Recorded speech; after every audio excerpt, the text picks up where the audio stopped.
Welcome everyone to today's panel on trust in the city. I'm Callista from Eden Strategy Institute, where I work on smart cities and mobility issues.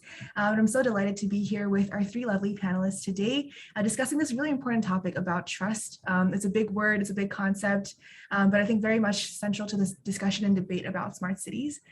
So today I'm joined by Mr. Philip HEAH, Dr. Nan, as well as Calvin Chu. Each representing their various organizations. And in a minute, I'll invite them to share a little bit about themselves. But just before we dive into that, I'd love to just set the stage for everyone in the audience today about why we're even spending time on this topic. In the smart city space, we hear a lot about data. We hear a lot about what data can do to really bridge a lot of different pieces of the city, whether it's your journey to work, whether it's the way that traffic moves, whether it's your e-government services. And a part of this discussion on data relies heavily on this issue of privacy and maintaining trust. And so we've seen a lot of incidents in the past few months, in the past few years, whether it's about certain smart city development projects or certain technologies that have been used in smart cities that have really shown that as a population, we're becoming increasingly aware of issues about cybersecurity and the safety of our digital identity and how vulnerable we are in a more interconnected world. And so we thought that today we would spend some time discussing why the future of smart cities relies on this issue of trust and how building trust between citizens, between governments and businesses can really help us to realize that vision more effectively. And we're joined by three people who give us like really great perspective on this issue. So maybe I could invite Philip to just get us started and share one or two lines about what you do and where you are now. Hey, hi. Thanks, Calista, for the introduction and for inviting me to this panel. So I've been involved in smart city since 2012. So the term, in Singapore, we don't use smart city, we use smart nation. Because when we were looking at smart city, we were looking at that. So actually, why is the city smart and for who? And people is at the center of it. So when we combine smart city and people, we got the term smart nation. And the term smart nation actually came out in early 2014, really, to reflect the smartness and the people who's really at the center of smart city. And when you look at, and for the city to be smart, the services that you provide to your consumers has to be, most of us are familiar today, personalized, right? And so in order to be personalized, you need to process data. And so this whole issue of data trust is actually one of the core components. And earlier this year, I set up a startup looking into this particular area. Thanks. Great. Thanks so much, Philip. I think definitely agree with you that people are at the heart of it. And so I'm glad to see that people-centric approach that Singapore has taken for this. Maybe we could hear next from Calvin. Could you tell us a little bit about yourself? Sure. So like you, I work at Eden Strategy Institute. And what we do is social innovation consulting. And within the smart city space, what we seek to achieve is to be able to catalyze smart cities that are more sustainable, more inclusive, resilient, and even livable. Over the last decade, we've been working with many mayors and governors across Asia Pacific and beyond to co-create sustainable value propositions, develop strategic roadmaps, and assess the impact of their interventions. We also publish this global rankings of the top 50 smart cities in the world, where we've had the privilege of engaging with many city governments to look into what they are investing in, how they're planning their cities. And as much as the smart city space has often been about the technologies that they put into the city, oftentimes what we find is that the most successful technology deployments are ones which city leaders have taken pains to really go out of their way to incorporate the needs, incorporate the views, to co-create with the messy process of democracy with citizens to be more inclusive, and that's what actually it takes for people to truly own their cities. So our work at Eden is to be able to support the more of such smart cities, which actually are not only people-centric, but as I mentioned, also more inclusive and more resilient. Thanks so much, Calvin. And last but not least, we have Dr. Nan. Hi guys, so my name is Nan. I work for the Digital Economy Promotion Agency of Thailand, known commonly as DEPA. So DEPA is also responsible for smart city projects, and like Kavin and Philip, we are believing in citizen centricity as at the core of smart city promotion. So in Thailand, just briefly speaking, our smart city program is an area-based approach to the ideas of Thailand 4.0. For we have a policy that comes from above, which is the ideas of how to use digital economy as a way to distribute income, as well as giving access to people who otherwise wouldn't have access to digital activities. And in order to make that an ecosystemic thinking, we need to have an approach from below, which is the area-based, and that's when smart city comes into play. So DEPA and Smart City Office of Thailand, which is right now still with DEPA, we are the hub of all these stakeholdership. So not just private entrepreneurships, also local governments, federal governments, academic institutions, external partners, such as Eden Research Institute, which is very, very good in helping us, supporting us all the time, and of course, a number of external partners as well. So with that, we hope that we can synergize all the efforts and push forward the idea of smart cities into reality very soon. Thank you.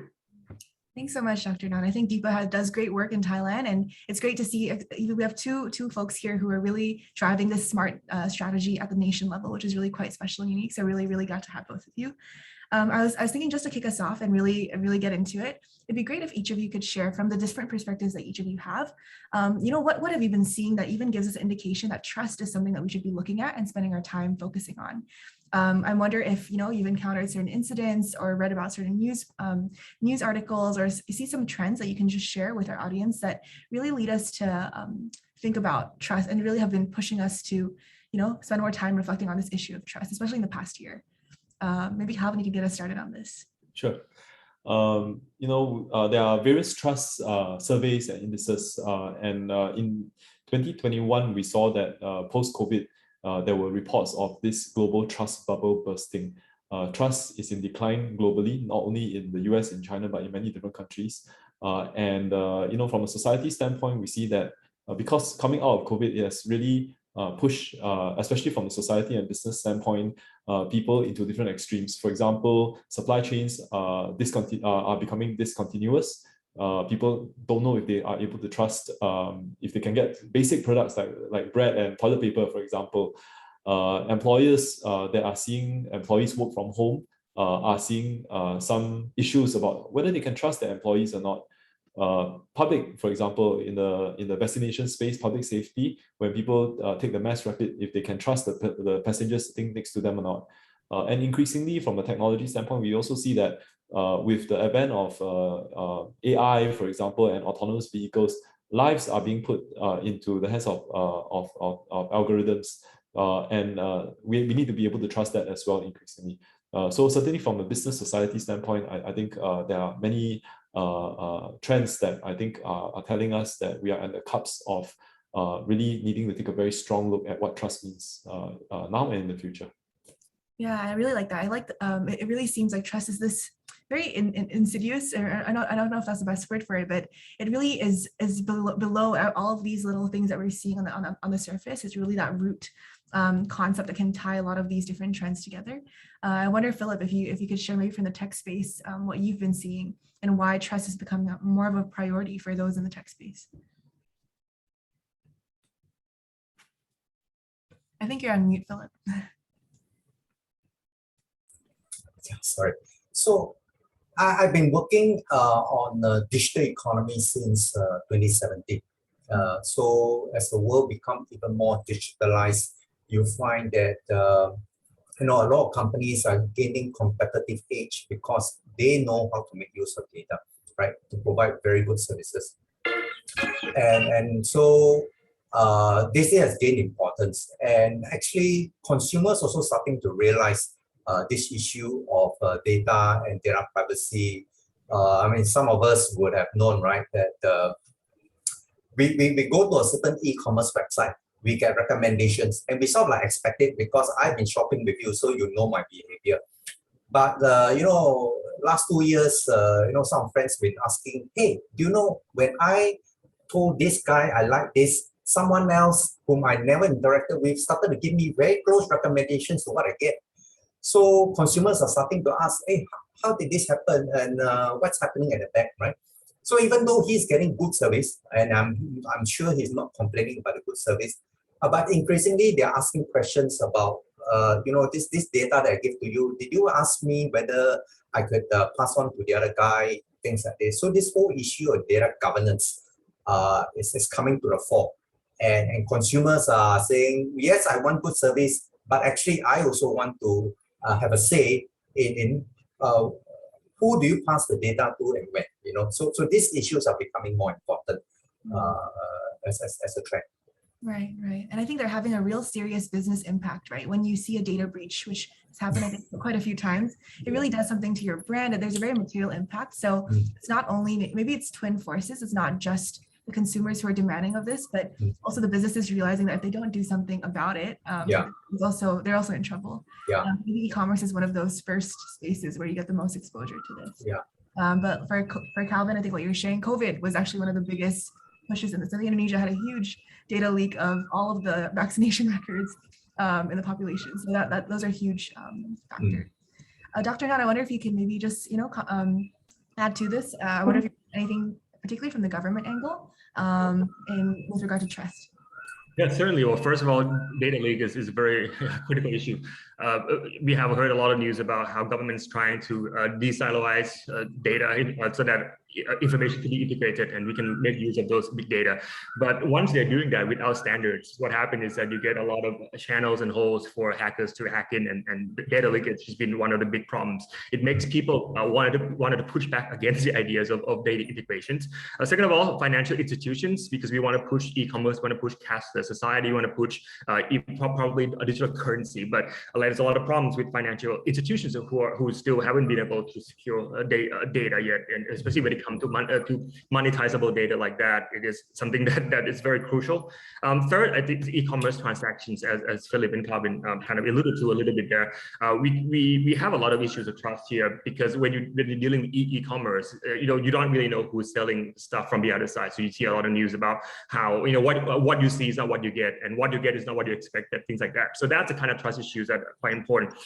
Finally, I probably already alluded to COVID-19, so I'm not going to touch upon that anymore. But the big distrustful of big tech companies has been a really big issue, as we learned a couple of weeks ago about Facebook sensationalizing news and events and activities in order to get more likes and more hits, and that becomes something that makes us a little bit becoming more aware of the fact that what we see, what we hear, so it's not what we get, and it's not a fact, and it's not a fact. We shouldn't be trusting them. So if we can't trust big tech company and our life relying on big tech company, what should we do with them? I think that's another big issue that we should be talking about.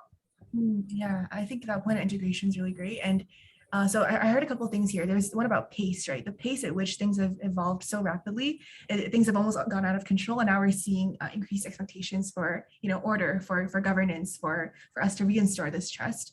And with integration of our lives with a lot of these digital products, we can't run away from it. I think it seems it's more that we need to learn how to handle and manage it well. And the government plays a particularly interesting role in this, being in the kind of like a 360 position, right? They interact, and they have the opportunity to set policy. They have the opportunity to, enforce certain rules. So I think it's really interesting and maybe prime for city governments to be taking that leadership role in thinking about this. But I think even before we get to that point, I wonder if everyone is on the same page even about what trust should look like, kind of painting this ideal or this vision of what they should work towards, right? I think even in our conversation, we've alluded to different levels of trust. Like one is maybe between the consumer and the company, but there's another level that's between the citizen and the government. So there are these different dimensions of trust, and I wonder if you can help our audience understand that a little bit better of what we should be working towards. So I would invite any of you to jump in on just providing us some guidance on this. So I was looking around in preparation for this to see what a high trust city will look like.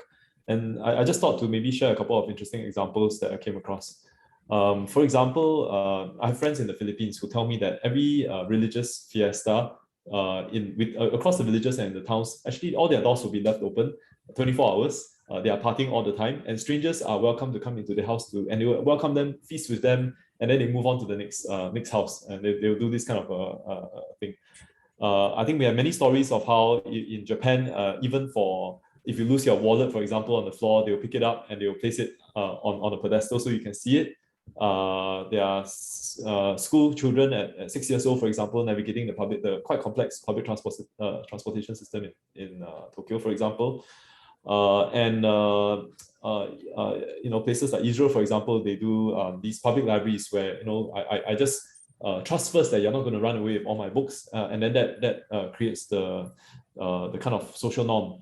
So with many examples like that, I started thinking, how would we define trust in a city context? What might that look like? And classically, there are about 8 pillars of trust. If you think about clarity, for example, in the first instance, the city leadership needs to clearly communicate the vision for what trust means in the city, what norms should look like.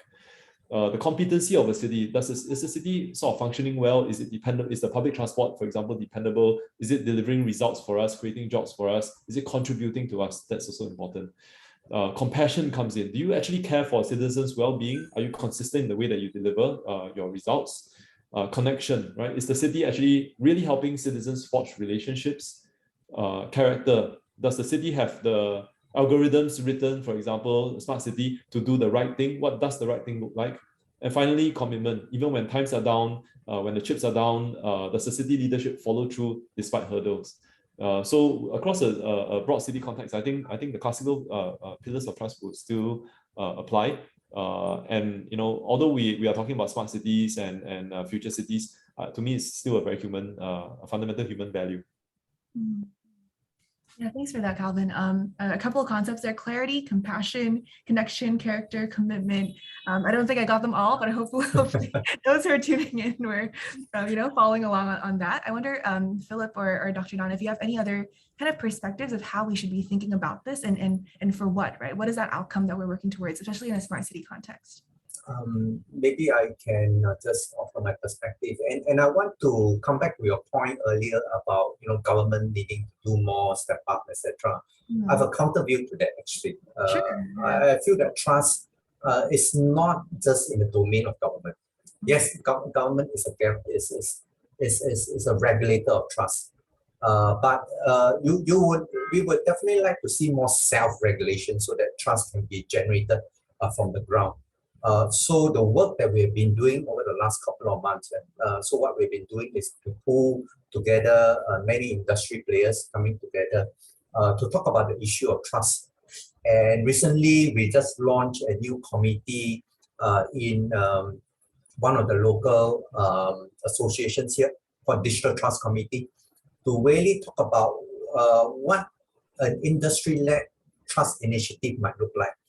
And we're going to build up ground-up initiatives, and we're going to engage the government, be more proactive in it, because typical government actions or the instruments that they have are regulations. And sorry, Dr. North, having come from government myself previously, many years, close to 30 years. Government's instruments are regulations and just more legislation, more regulations. But I think there are a lot more things that we can done ground up so that organic growth within the industry, within all the players in the ecosystem might build even better trust, right? One that is where the companies believe in it rather than enforce it upon them. I think their state of compliance will be a lot better and a bit higher. So I think the industry supplement to government's effort might be just as necessary as government playing a bigger role. Yes, certainly. I totally agree with Philip. In fact, you don't have to apologize at all. I'm a big fan of market myself.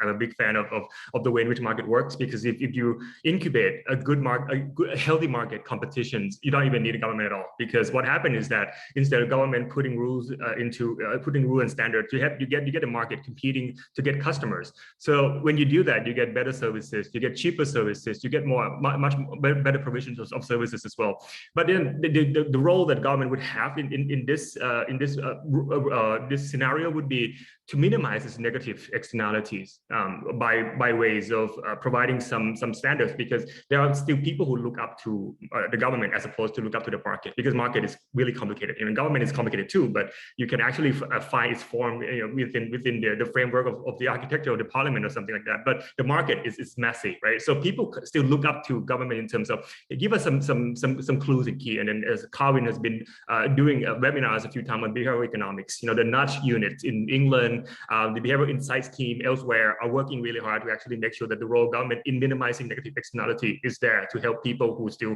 don't understand the role of the market yet. Mm-hmm. Yeah, so I'm glad that we saw a little bit of just a different perspective to who can be driving this ownership of trust, right? And I think we're also starting to allude to a couple of different strategies that can be used to build that trust, right? Obviously, government, your main tool is policy and its regulation. But I think, Philip, you're telling us about this other way of kind of creating that trust as well, which is to almost give other stakeholders ownership in this trust economy. I wonder if you can share a little bit more about how that works and what kind of impact does that lead to for the citizen, right? How does that change our lives?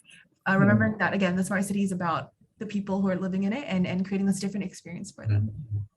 So just some experience, very short one, over the last couple of months. There are companies who think that they want to do better than what their competitors are doing as far as providing trust is concerned, right? Because the reason why we are seeing a lot more data leakage these days is because data, it's not just a buzzword to say data is a new currency. It is indeed a new currency, and people know that it's valuable. So people are fighting over it, and it's worth stealing, right?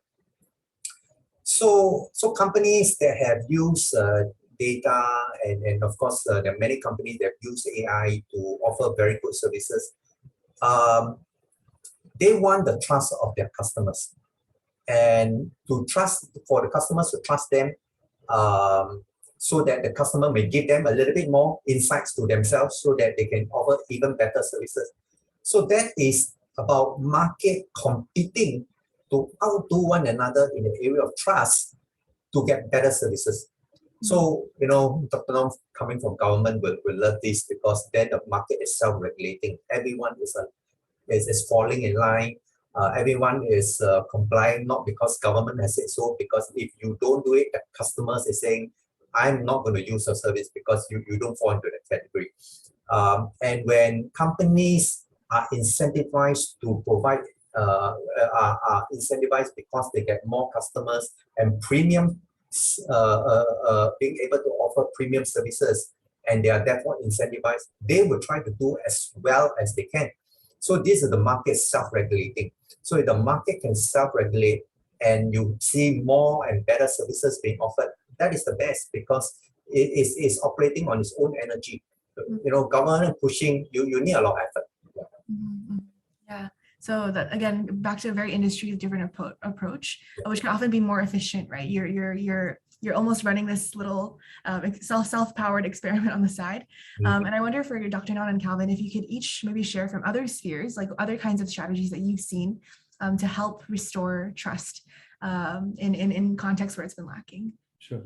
I wanted to also, as much as I'm introducing a couple of models that I'm quite a fan of, open up the conversation also for Dr. Nan and for Philip to see if, back of my mind as we're talking about market competition versus regulatory top-down, what does it take to actually pull together a successful market? And I just wanted to offer a thought that, if you borrow from any market, let's say a stock market, for a stock market to be effective as a market, you need to have a few success factors like liquidity, market makers, like risk management.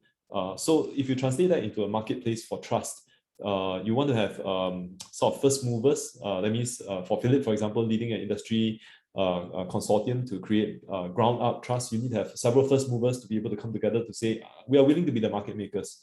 You need a certain critical mass. So everybody else at some stage has to come on board. Then there's liquidity in this trust. You need to have a currency of trust that you need to have information around. You need to have a price mechanism to see what is the right trust level, for example. and you need to have guardrails around, right? Penalties and information to report who's doing well or not. So I guess what I'm quite curious about is what would a marketplace for trust look like? But I'll talk a little bit about a couple of other marketplaces. So I think there are one or two models like recently. I think what's very popular is firstly blockchain, for example. I think we all know about using the distributed ledger to be able to secure trust. From the programming side, I think there's zero trust models that are coming about, assuming that every actor, even if you're already within the system, could be actually a bad actor. And then every transaction has to be secure in that sense, as well as other kinds of models, like, for example, just working through to create trust, maybe more in a more low-tech way. So in the smart city space, just this whole idea of co-creating with citizens, so that you're creating that currency. So there are several models that I'm fans of. Certainly, there's a space for governance standards and ratings and design also. I'd love to hear more about that. But just also wanted to open up the conversation to see if you all have any thoughts on creating a marketplace for trust. What does that look like? Thanks. Yeah, well, thanks, Kevin, and thanks, Philip. I think we back to this classic debate between Newton Friedman and John Maynard Keynes and probably Joseph Schumpeter, right? Who is better than whom? You know, are we talking about market regulating itself all the time? Are we talking about the government's heavy-handedness working in the role of the incubator of the market by ways of big infrastructure, as in John Maynard Keynes' approach? Or are we talking about almost semi-socialistic approach to market economy to in order to avoid a creative destruction of the market to the point where the whole market itself got destroyed? So, but I think the debate itself is quite interesting as an intellectual exercise. But in the environment that we are living in today, we have lots of technology, as Calvin alluded to. Blockchain is one of them. Create trust. For the financial technology that we are using today are actually quite secure. In some cases, they also get invaded by hackers. But most of the time, it actually works. So I think one of the ways that the governments, should be doing is to harness the power, the superpower of the market, and of course of the private companies. So even public services, we can actually do PPP in order to borrow the superpower. And I always use superpower as because I love the Spider-Man and Iron Man working together, right? So if the government is good at regulating, if the market is Spider-Man, very robust, agile, nimble, flexible, why don't they work together? So we can bring the best technologies to work together hand in hand and in concert with the government who have the regulation in hands. But at the end of the day, my argument is still that it's rather nudged than regulate, because when you regulate, then you are preventing a lot of innovation to take place, and you are not allowing, you are playing down the abilities of the collective society to determine what is good for them, and that is not always desirable. The outcome itself could be authoritarian. The outcome itself could be bad for competitions, and the outcome itself could actually be detrimental to the progress of the society as a whole. So better nudge than regulate. That's interesting, because I think the topic of trust really brings in some kind of philosophical or ethical element to it, right? Of what trust entails, how it can be forged. And I wonder if we can help our audience to ground this a little bit and what we've seen become quite effective, whether it is blockchain models or zero trust models of market making. I wonder if you can share a couple of examples of who's done this successfully, or kind of other stories that you have about how trust was really forged quite effectively, and as a model that you might see cities adopting moving forward. Anyone can take this one. I'll just jump in quickly. So rating systems are really helpful from services that you're using, from Uber and Grab all the way up to Airbnb. We use service ratings, and Amazon.com as well. That's the most obvious example, right? You trust someone because you see ratings of the previous customers. If they're happy with it, then you might feel as though you can be happy with that too, even before the transaction takes place. So that's one of the ways that you can actually help force trust. On the other hand, as I mentioned earlier, the nudging process takes place when you do something like providing tax incentive to both the producer and consumer of the services. Instead of saying you have to emit this amount of carbon dioxide each year, otherwise you get fined. Maybe saying something like, if you do this, then you give you tax incentive, and then that gives the producers of services a little bit more interest in actually wanting to comply, or in wanting to go overboard. in order to provide good services, and also, of course, also for consumer as well. Instead of telling them not to use plastic bags or not to use one-time plastic bottles, maybe give them the incentives that it's actually better for you. You actually get a cheaper services, even free services. Like in London, if you actually bring your own bottle, you can get water, tap water, clean water from anywhere for free, which is definitely better than paying £3 or £4 for a bottle of water. I think that is something that I think it's very good thing that the government work together with the private companies. You can actually reach that goal. Yeah, great. Maybe I can add a quick point. Earlier, Philip was also saying about how some companies are trying to go out of their way to outcompete each other on the basis of trust. And on that point, on one side, of course, certainly with government, we can set up the incentive schemes for people to opt in. We can set up default structures and things like that. But I guess there's also maybe something to be said for voluntary work. So, for example, Dr. Non mentioned about carbon, for example. Voluntary carbon credits, for example, is something nice for companies to be seen doing something. And I guess something that I'm personally quite excited about is thinking about how these days, as ESG ratings and reporting is mainstream, how is it that they can help companies to be able to build a goodwill buffer with trust, whether the trust is by choice to locate myself in the city with a very good trusted framework, so it's endowed trust, or because I earn my trust by voluntarily participating in looking after my community or looking after my different stakeholders, reducing the whole issue with adverse selection, reducing the whole issue with moral hazard, for example, with my different stakeholders. I'm also quite excited to see what is it that companies can do voluntarily without even incentives to be able to demonstrate and win people's trust. And that applies certainly for cities as well.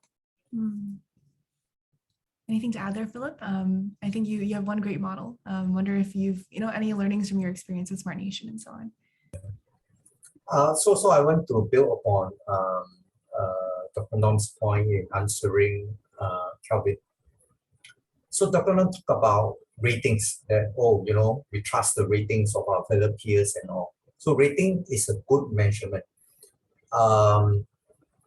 See, today, there are some exchanges that ask for reportings on data privacy practices. The issue is that data privacy is a very complex topic. And how do I know this company is doing better than another company, right? Because there are so many different elements. So therefore, there's a need to have some kind of ratings out there so that I can differentiate and companies can be classified into a certain category. It's just like 5-star, 4-star, 3-star, 2-star hotel, right? I mean, this guy's a 5-star. Oh, I know roughly what I'm going to get if I go to a 5-star. But there's so many elements in determining whether a hotel is 5-star. So that's where the rating system comes in. Sure, it's very nice to know the rating of my fellow shopper in a certain e-commerce site because that's about their experience. But they do not know what is going on at the back. They do not know what are the processes that's happening at the back.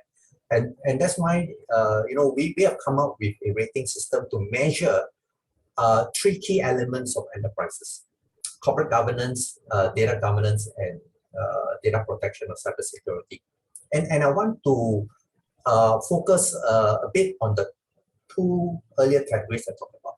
Now, cybersecurity is important. As far as I'm concerned, that's a given. You have to protect your data. And so cybersecurity, data protection measures is a must to prevent it from being stolen, right? And increasingly, people want to steal it. So you have to increase your data protection measures.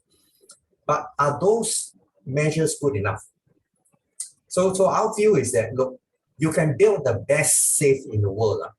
But if the CEO can go into the safe and take out the money, then there's no point building a very good safe because your corporate governance process is weak, right? Because anyone can walk in, take out the money, and the best safe is not going to help. Now, the best safe is also not going to be useful if I put the money in and I cannot take it out. And I give you the example when I talk about data governance. So a government has done their job in coming up with legislation to protect user rights.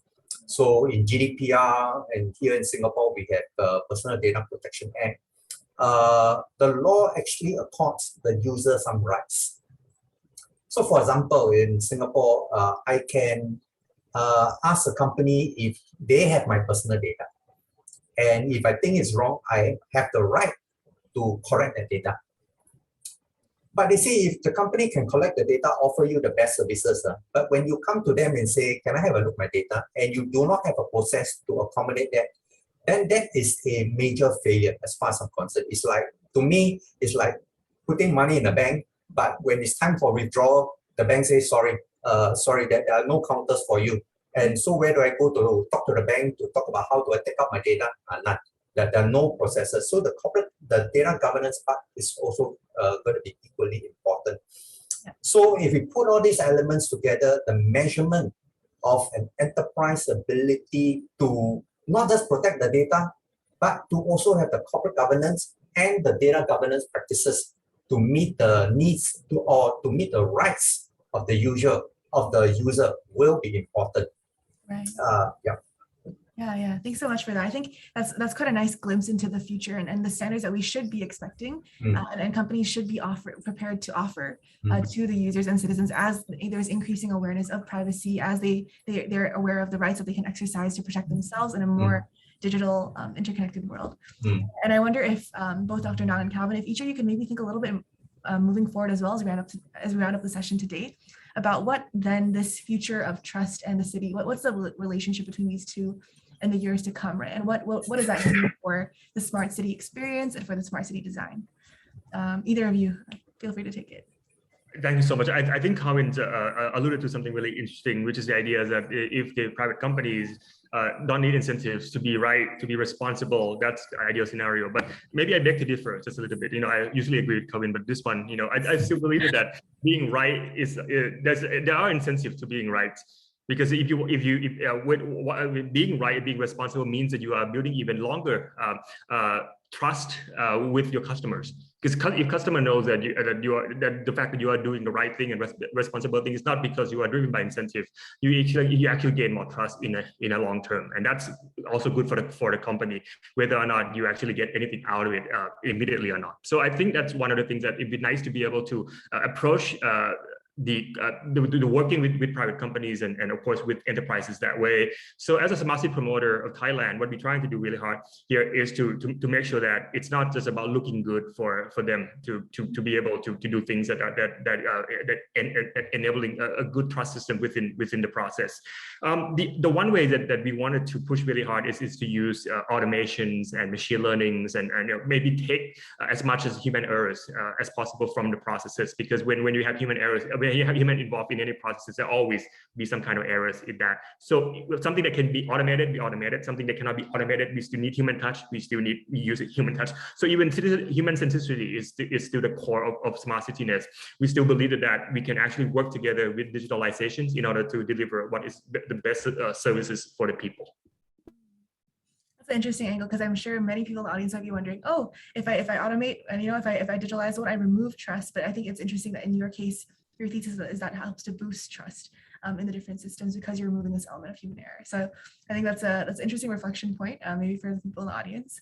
And for Calvin, any thoughts? No, I think I can't agree more. And I think that as cities are thinking about how they can manage their infrastructure and manage their populace, things are becoming more and more complex. Millions of data points coming every day from multiple IoT sensors and thousands or millions of citizen interactions of all kinds all the time. I think the notion of scale, doing trust at scale is increasingly important, and accompanying that, I think those guardrails around competencies and standards, I think are very important as trust evolves.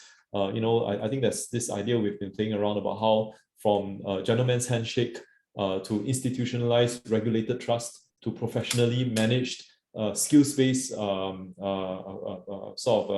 input into trust, into this future of decentralized, tech-driven, automated, AI-driven trust.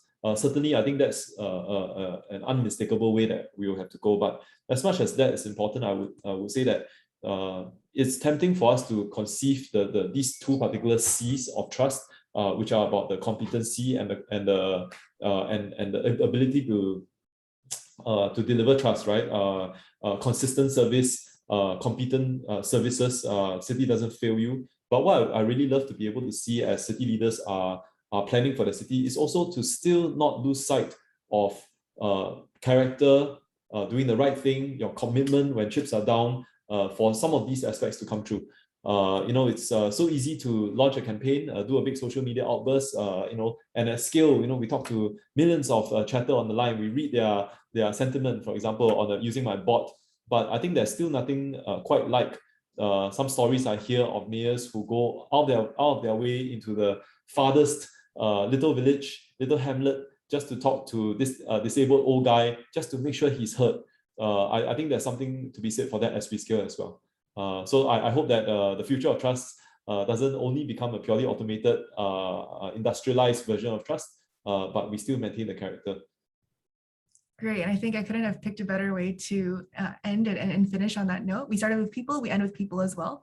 And I think in our discussion today, I thank you all so much for just offering us that broad range of ways of thinking about this construct of trust, that it's not just this relationship between two people and trusting one another, but there's measures of accountability, there's ways to build that market, there's different models of introducing trust. We're actually so exposed to it in our everyday lives already with rating systems, with more and more talk of decentralization and blockchain. And so we're already seeing so many flavors of it. And I hope that the audience today is equipped with more tools of what this could look like and just how far it goes, and how central it actually is and realizing any vision that any one of us can come up with when it comes to building the smart city. So thank you all so much for each of your sharing from a wealth of experience. And I hope that our audience walks away with this profound and renewed understanding of what trust looks like and why it is just so central for the smart city.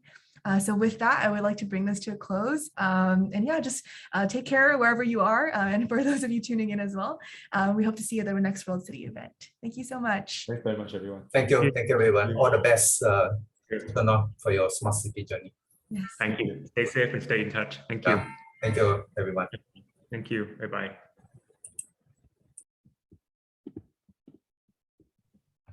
All right.